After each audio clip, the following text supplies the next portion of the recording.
मिराल थाना क्षेत्र के देवगाना गांव में प्रेमिका रेखा कुमारी 18 वर्ष अपने प्रेमी सुजीत प्रजापति के घर विगत 10 दिनों से एक दूध मुहे बच्चे को लेकर धरने पर बैठी। इस संबंध में धरने पर बैठी 18 वर्षीय रेखा कुमारी से पूछने पर बताया कि धुरकी प्रखंड के टाटीदेरी गांव निवासी स्वर्गीय प्रमोद कुमार प्रजापति की सबसे छोटी सुपुत्री हूं। उन्होंने बताया कि मेरा एक भाई और 3 बहन है, जिसमें बड़ी बहन पूनम देवी का देवगाना गांव निवासी अनिल प्रजापति के साथ शादी हुई। आगे रेखा ने बताया कि पिछले वर्ष नवंबर माह में छठ महापर्व के समय 2023 में अपनी बड़ी बहन पूनम यहां आई थी। इस समय यहां रहने के दौरान पूनम दीदी के चचेरे देवर सुजीत कुमार प्रजापति पिता जग्गू प्रजापति उम्र लगभग 21 वर्षीय से मुलाकात हुई और इस दौरान दोस्ती हो गई।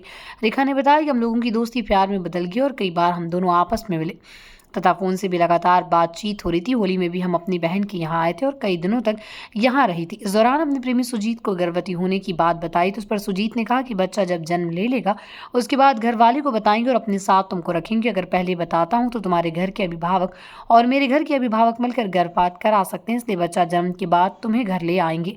रेखा ने बताया कि 1 अगस्त को टाटीदेरी उप स्वास्थ्य केंद्र में लड़के जन्म लिया। जन्म के बाद सुजीत को फोन से जानकारी दी।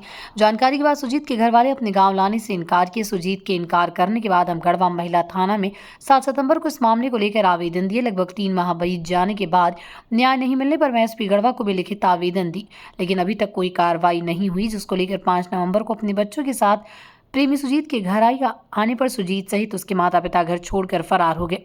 मैं अभी तक कोई परिवार में घर में नहीं आया, घर में ताला बंद है। रेखा से रहने खाने पीने के संबंध में पूछने पर बताया कि रात्रि में अपनी बड़ी बहन के यहाँ खाना खाती हूँ, उसके बाद पूरे समय अपने प्रेमी के घर के बाहर बैठी रहती हूँ, सास में कि एक दिन मेरा प्रेमी आएगा और मुझे और अपने बच्चे को अपना लेगा। न्याय की आस लगाई, कई दिनों से बैठी रही। रेखा न्याय पाने के लिए कब मिलेगी न्याय उसका और उसके बच्चों को, अभी तक सुध लेने वाला कोई नहीं।